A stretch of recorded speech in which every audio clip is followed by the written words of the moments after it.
Hey guys, it's Terry here. It is currently Saturday evening.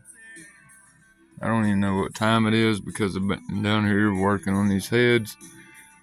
After much deliberation back and forth and much help from, I'm going to call him Mr. Ironhead, but he's got a channel called Ironhead Cycles. This dude is the Ironhead guru. Somehow Slick told me about him. I commented on one of his videos. He checked out my video where I was asking about the inserts and stuff, and actually clued me into a lot of cool information.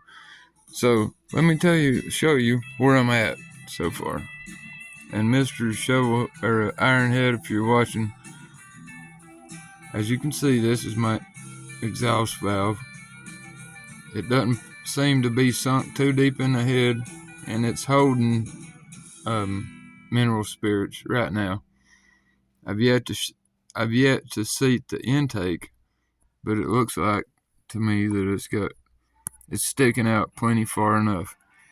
And when I measure the back side, I get like 1.38 from, I think, the collar to the end of the valve stem. Correct me if I'm wrong, but it appears to me that they're not sunk too far back in the head, and everything's going to seat just fine. And I'm sorry I don't have much more content for you guys. Trying to think. Really not much to say about this. I hadn't done much of anything. I've been working a lot of overtime at work, so that limits my time in the shop down here.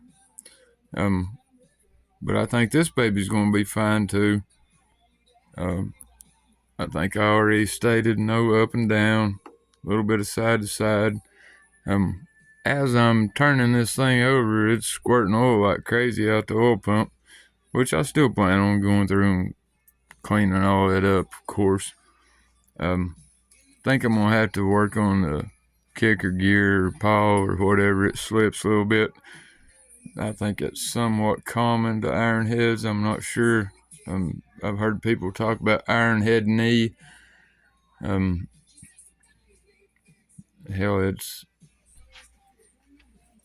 I know everything's supposed to be kickstart, but this thing, it's got a block off plate on the back, but I also have provision for electric starter over here in my pile of crap.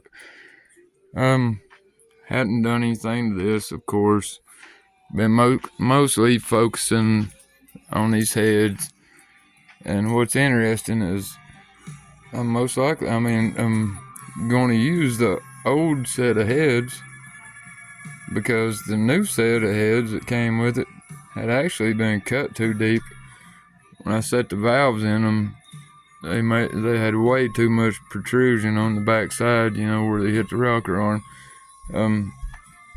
To all you guys who put comments in my question on my last video, I really appreciate all of you guys.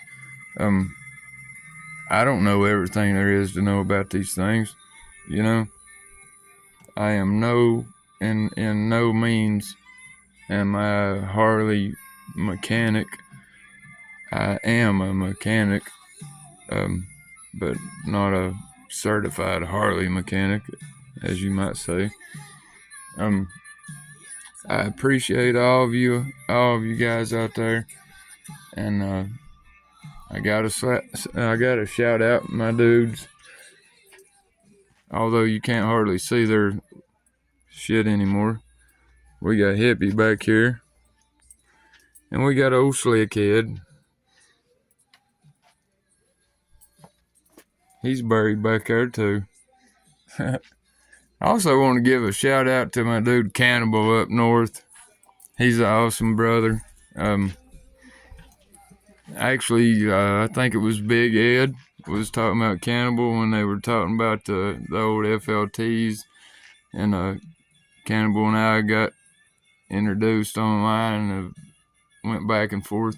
He sent me an awesome t-shirt today because I sent him one of my shirts. I'm going to turn around and try to show you. I think it's pretty awesome. This is the front. Be kind of hard for me to show you the back. I don't know how to do that, but anyway, it's a neat shirt. It's got pretty much the same design on the back, but it says Thunder Bay something something Canada, which I think's really cool. I don't know if I may have mentioned this once before, the power of YouTube. It is really cool because I got cats from Ireland, Ukraine, Vietnam, Canada, who knows where else, responding to little old me here in backwater Tennessee. So I think it's awesome. I believe this set of heads is going to be good. She's still holding right now. I'll seat the intake in, or grind lap the intake in, and do the same on the other head. Sorry if this video has been totally boring, but that's just what's going on right now, guys. And as always, y'all take care of yourselves. I love you, and take her easy.